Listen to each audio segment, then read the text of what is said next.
उजाला live, खबरों का उजाला। Channel को लाइक और सब्सक्राइब करें और हमारी सारी महत्वपूर्ण खबरों को अपने मोबाइल पर पाएं।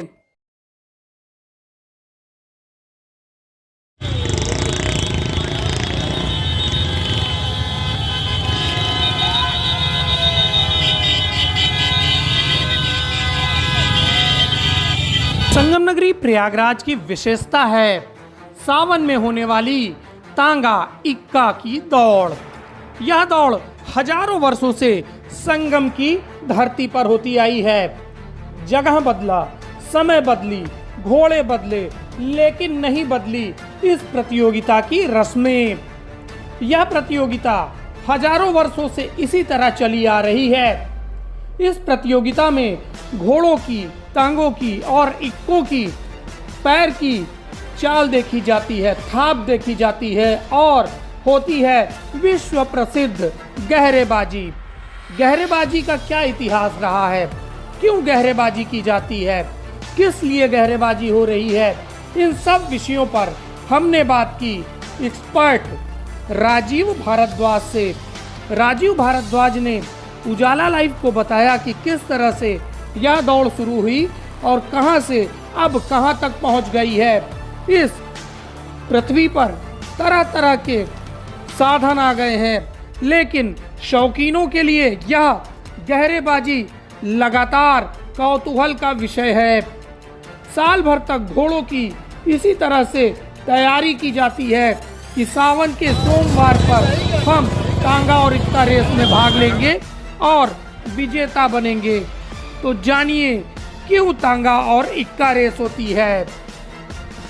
यहाँ बहुत ही मनोहर दृश्य है। अरेल में घोड़ा दौड़ हो रही है और सभी उम्र के युवा युवतियाँ, नर नारी सब लोग इस दौड़ का आनंद ले रहे हैं।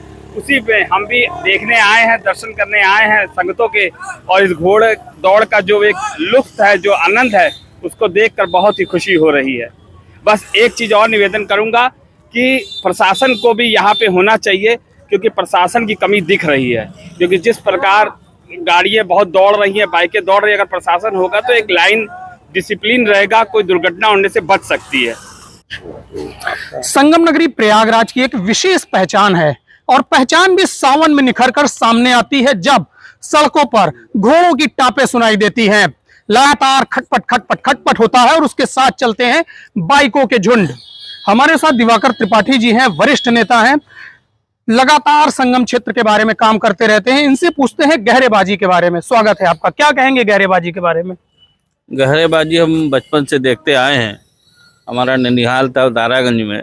जब भी हम जाते थे गहरेबाजी प्रतियोगिता देखने के लिए 2-2 घंटे 3-3 घंटे खड़े रहते थे और बचपन से देखते आए हैं। बड़ा पारंपरिक कार्यक्रम है और हमारे पुरोहित समाज के लोग ही ज़्यादातर 99% इसको करते हैं। मन प्रफुल्लित रहता है देखकर। तो चाहते हैं आगे चलता रहे? हाँ, चलता रहे आगे, तो पारंपरिक कार्यक्रम है, चलता रहे। बहुत बहुत धन्यवाद। तो दिवाकर जी ने बताया पारंपरिक कार्यक्रम है। हम लोगों ने भी पैदाइश से ही इसको देखा और लगातार इसको देखने हम लोग जाते थे केपी कॉलेज के सामने। वहां पर घोड़ों की टापें दिखाई देती थी, उसकी चाल दिखाई देती थी। इसके बारे में बातचीत करने के लिए राजीव भारद्वाज जी हमारे साथ हैं, जो कि विशेषज्ञ हैं इस विषय के। तो इनसे जानकारी लेते हैं गहरेबाजी का शुरुआत कब से हुआ और किस तरह से इसको किया जाता है, क्या होता है।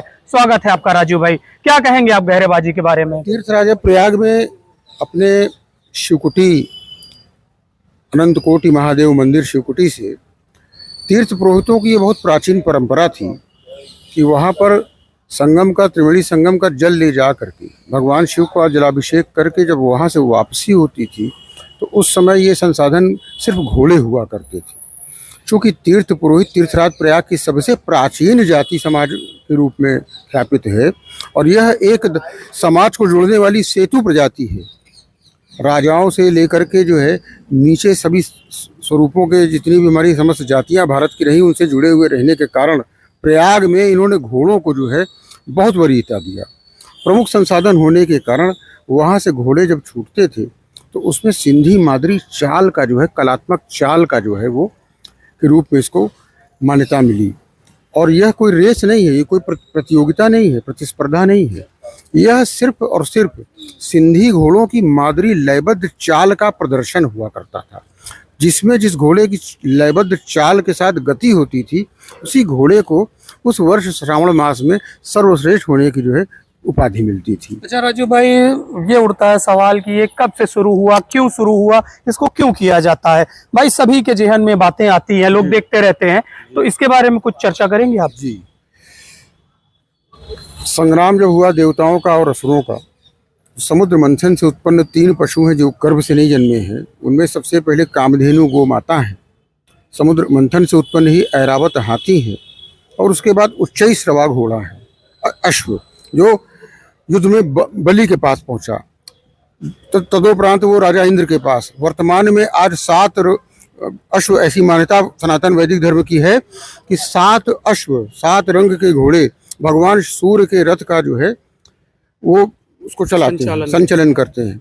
ऐसे में पृथ्वी पर कैसे आए, यह विषय बहुत लंबा हो जाएगा कि घोड़े पृथ्वी पर कैसे आए, लेकिन घोड़ों का जो संबंध और रिश्ता है वो समुद्र मंथन से है, और शक्ति का प्रतीक है वो अश्व।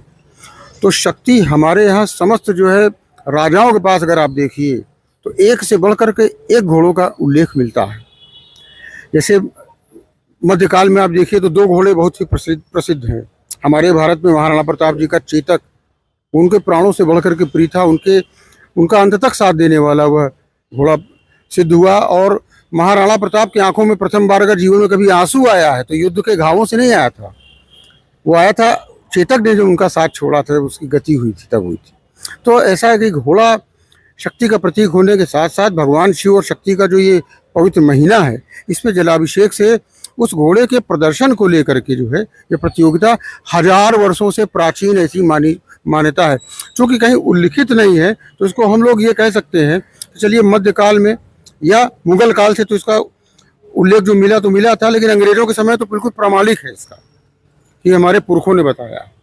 क्या बताया? कम से कम 200 वर्षों से तो यहाँ पर। अंग्रेजों के बारे में क्या बताया? अंग्रेजों के समय में इसको बहुत ही रुचि से, इसको बहुत ही उत्साह से जो है बड़ी इसको देखने के लिए, ऐसा कहा जाता है कि अंग्रेजों के जो परिवार हुआ करते थे वह भी देखने आया करते थे। यह एक उनके लिए बहुत रोमांच का विषय हुआ करता था, ऐसा माना गया है। तो ये अब उस समय से चली आ रही परंपरा इस समय कैसे चल रही, इस समय के बारे में क्या कहेंगे आप? वर्तमान में इस देश की जनसंख्या जैसे जैसे बढ़ी है, तो यह शिवकुटी से सन 71 के भारत पाक युद्ध में जब युद्धबंदी भारतीय सेना ने बनाई थी, तो भारतीय सेना ने इस आयोजन पर रोक लगा दी थी चैथम लाइन पे, जो कमिश्नरी रोड से लेकर के जो ताराचंद हॉस्टल से होता हुआ जो हमारा आनंद भवन होता हुआ यहाँ समाप्त होता था परेड में, वहाँ जब बंद हुआ तो ये हमारा मेडिकल कॉलेज चौराहा से लेकर के CMP डॉट का पुल तक होने लगा था। वहाँ पे भी जब GIC पे ये ओवरब्रिज फ्लाईओवर बनने का जब समय आया तो वहाँ यातायात बाधित हुआ था। तो वहाँ पर उस वक्त बहुत ज़्यादा उस रोड पर यातायात होने के कारण ये हम लोगों ने शिफ्ट कर लिया था यमुना पार, जो अभी अरेल जिसे आप कहते हैं मार्ग पर है। लेकिन वहाँ पर एक समस्या ये है कि इस बार न जाने कहाँ से बहुत से अराजक तत्व कह लीजिए या बहुत ज़्यादा बाइक वाले या मोटरसाइकिल वाले, जो घोड़े के आसपास बाइक नहीं लगनी चाहिए, इसको लगातार हम लोग बात कर रहे हैं। महापौर को हमने भी लिख करके दिया और हमारे कमेटी के सदस्यगण जो हैं वो थाना नैनी को भी सूचित किए हैं कि कम से कम पुलिस लगा करके सोमवार को थोड़ी देर के लिए ये वाहन वालों को आसपास वहाँ पे रोक दें, ताकि घोड़े अपने चाल का प्रदर्शन सुचारू रूप से दिखा सकें। और दर्शक भारी संख्या में आते हैं और शहर से इतनी दूर जाते हैं तो उस आनंद का पूरा लाभ उठा सकें। बहुत बहुत धन्यवाद राजीव जी। तो जिस तरह से अश्व शक्ति का प्रतीक और इस शक्ति का प्रदर्शन सावन में प्रत्येक सोमवार को होता है और बताया जा रहा है हजारों वर्षों से होता है, तो ये परंपरा विचलित ना हो, इसकी सुरक्षा हो और लगातार घोड़ों की चाल सभी लोग देखते रहें, यही कामना तीर्थ पुरोहित संघ कर रहा है। धीरज कुमार के साथ आलोक